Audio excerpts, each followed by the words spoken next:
কি খেলা দেখাইলি রে টুম্পা, শিখলাম। মামা তুমি টুম্পা কইলা কে?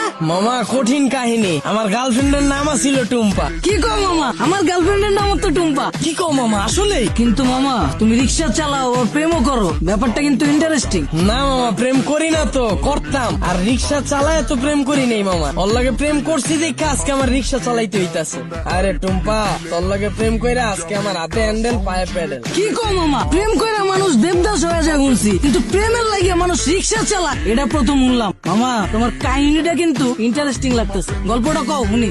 আরে বাবু কি শুরু করছো? ওনার এই ফালতু গল্প শুনে আমাদের সময় নষ্ট করে লাভ আছে। তার চাইতে চলো তুমি হেডফোন বের করো, আমরা গান শুনি। আরে না, মামার কাহিনীটা অনেক ইন্টারেস্টিং, মামা তুমি কও। না মামা থাক, বাদ দেন, মামি শুনতে চাইতেছে না, পরে দেখা গেল আমার কাহিনী হইনা চিত্তা যাইব। আরে মামা তুমি তোমার গার্লফ্রেন্ডের কাহিনী কইবা, এটা তো আইছে বকে, কও মামা শুনি। মামা কি কমু দুঃখের কাহিনী, ও একটা জিনিস আছিল মামা, খালি চুস্ত। সুস্থ মানে? শুনেন তাইলে সেনা বুঝবেন। ওর মায়ায় বইরা মামা একটা চাকরি করতাম, ওই চাকরিটাও গেছে গা। পরে আর কি করার, বন্ধু বান্ধবের টাকা ধারলে ওর লগে দেখা করতাম। মাসের ভিতরে 15 দিনে দেখা করতাম মামা, 15,000 চুইসা লাইতে। কেমনে মামা? মামা হয়তো মাইয়া ছিল না মামা, হয়তো পিশাচা ছিল, রক্তের মতো টাকা খালি চুইসা খায়া ফেলাইতো।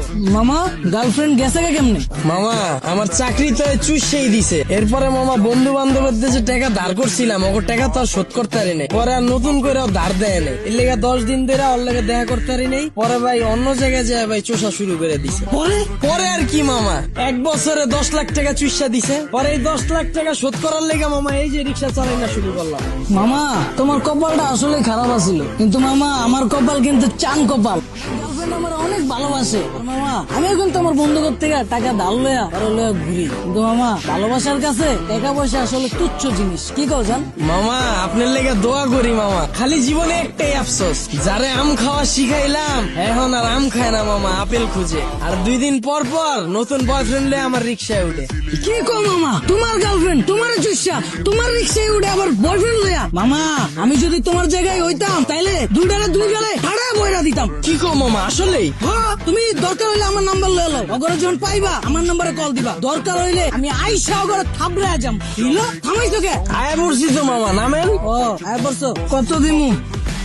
কিরে তুই আমার মালিকা? মামা আপনিই তো কইলেন পাইলেই কানের নিচে বাজায় দিতে। আমারে হাতে হ্যান্ডেল পায়ে প্যাডেল যে পরাইছে ওই জিনিসই তো এইটা, এটাই তো এখন আপনার কপালে জুটছে। আর আপনি কইলেন না হেল্পার রে দেখা উঠতে চায় নাই বাসে, ওই হেল্পারও আমার মতোই চাকরি করতো, ওরে চুইসা হেল্পার বানায় দিছে, এরপর আপনারা ধরছে। যাক মামা সাবধানে থাকেন, আমার ভাড়াটা দিয়ে দেন।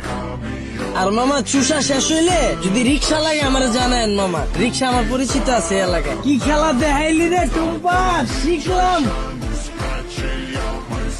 আপনারা অনেকে জানেন গত 10-15 দিন আগেও আমার পেজে শুধুমাত্র 2500 ফলোয়ার ছিল।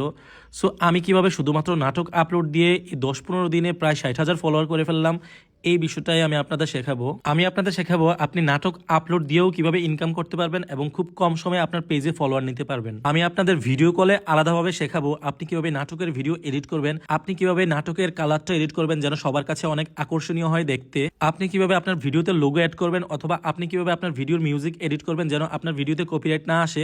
এই সকল কিছু জানতে আমাকে ইনবক্স করুন। অবশ্যই এটা পেড সার্ভিস, আমি যখন আপনাদেরকে সময় দেব আপনাদেরও উচিত আমার সেই সময়ের মূল্য দেয়া। ধন্যবাদ।